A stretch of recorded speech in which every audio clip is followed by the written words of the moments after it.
Polestar continues on its sequence of beautifully designed models, and buyers now find its latest, the Polestar 4, in contention. A bit more sporty than the Polestar 3 and with similar premium materials, the Polestar 4 brings some very interesting design decisions. The infotainment screen goes horizontal, the safety system gets more camera centric, and an even more bold decision on conventional driving safety has seen raised eyebrows. So let's get into it.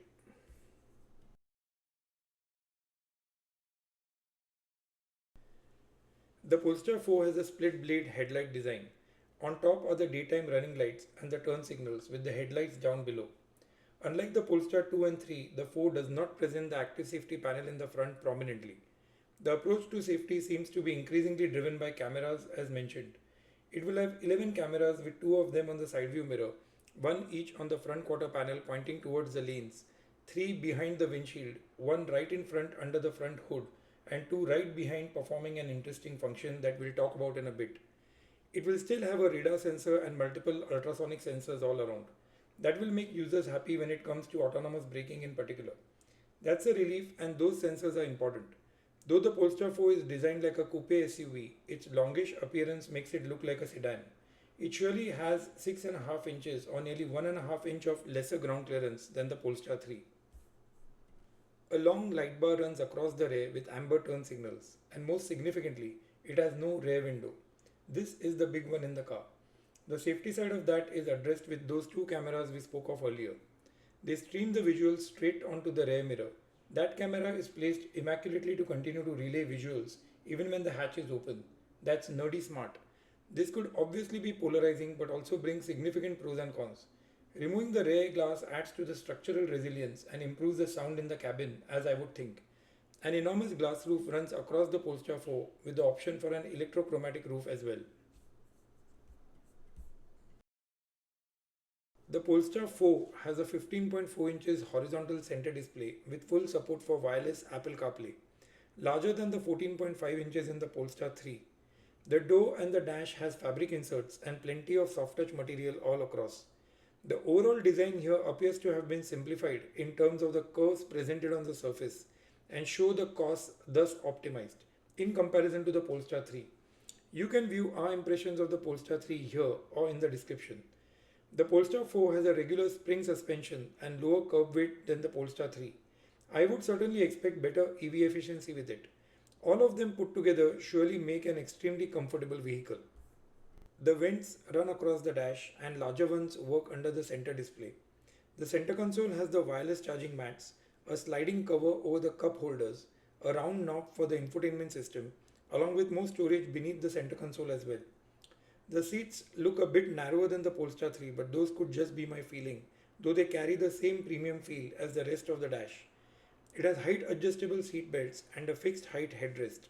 The 10.2 inches instrument cluster is larger in size in comparison to the Polestar 3, which had it at 9 inches. That goes with 14.7 inches of a full color heads-up display that can be optioned with the Plus pack. The sensors which assist in the driver monitoring sit right behind the steering, much like the Polestar 3, with the turn signals on the left and the shifter on the right.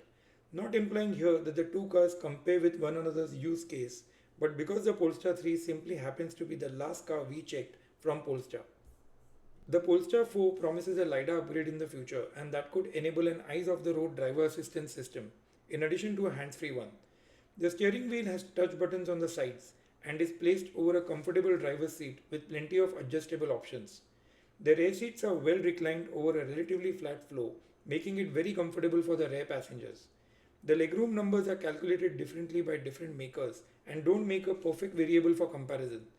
And that makes an actual sitting position more reliable to check for users. In an upright position, the seats may actually feel very comfortable. The rear seats in the Polestar 4 are actually relatively reclined, and that may cause the users to start feeling the bending roof at the rear. At the center is the display for climate control and vents, along with 2 USB-C ports. There are additional vents on the B pillars as well. Speaking of specifications, these numbers are as on the Polestar website, and some of them can change a bit by the time the Polestar 4 is actually available. The Polestar 4 offers 2 trims, the long-range single motor and the long-range dual motor. The rear-wheel drive 200 kW, 272 horsepower single motor offers 253 pound-feet of torque, and the all-wheel drive 400 kilowatt 544 horsepower dual motor offers 506 pound-feet of torque. The 0 to 60 is 6.9 seconds and 3.7 seconds respectively, and the EPA range is 300 miles and 270 miles on their identical 100 kWh usable battery pack. I think 102 kWh gross. They can tow 2000 and 3500 pounds respectively. The Polestar 4 will have an 11 kilowatt onboard AC charger or a support for 48 amps of level 2 charging. That's optimum, keeping most US homes and circuits in mind. The DC charging rate is 200 kilowatts, and we'll check for the charging performance in a later video. As you all know, we don't pay much heed to the charging expressed in minutes. The trims start at $54,900 and $62,900 at the destination. Prices will go up from here based on your choice from a variety of packages with add-ons. The Polestar 4 is 190.5 inches long, 79.4 inches wide without the mirrors, and 60.4 inches tall. It has a wheelbase of 118 inches and a ground clearance of 6.53 inches. It has a cargo that's roughly 17 and a 2/3 cubic feet plus a 1.5 cubic feet of understorage. This one is best to verify at your end, as makers have different methods and Polestar states hard dimensions on its website. The Polestar 4 has some interesting add-ons and multiple optional packages to pick from. The Pilot Pack, the Plus Pack, a separate Napa upgrade, the Pro Pack and the Performance Pack. I would not blame you for the confusion, and you are advised to carefully go through the page on the Polestar website. Driving assistance features like the 360-degree camera with 3D view, lane change, the Harman Kardon premium audio, the 14.7 inches heads-up display, and some premium interior material choices are all based on these upgrades. As do electronically reclining rear seats, a 5.7 inches entertainment screen in the rear, the auto-dimming exterior mirrors, ventilated seats with the massage function, and the 21 and 22 inches wheels are all among the options available based on these packages. And over and above, Polestar also offers some individual options like the cable for the level 1 and 2 AC charging, a separate glass, the 21 inches sports forged alloy wheels, a semi-electric tow hitch, and more. It's really worth checking the Polestar website if you are interested. Polestar is a very special brand on the sheer strength of its design alone. It rarely fails to please users and will probably move to its own software at some point. Another distinct feature is its practice to label specs on the car.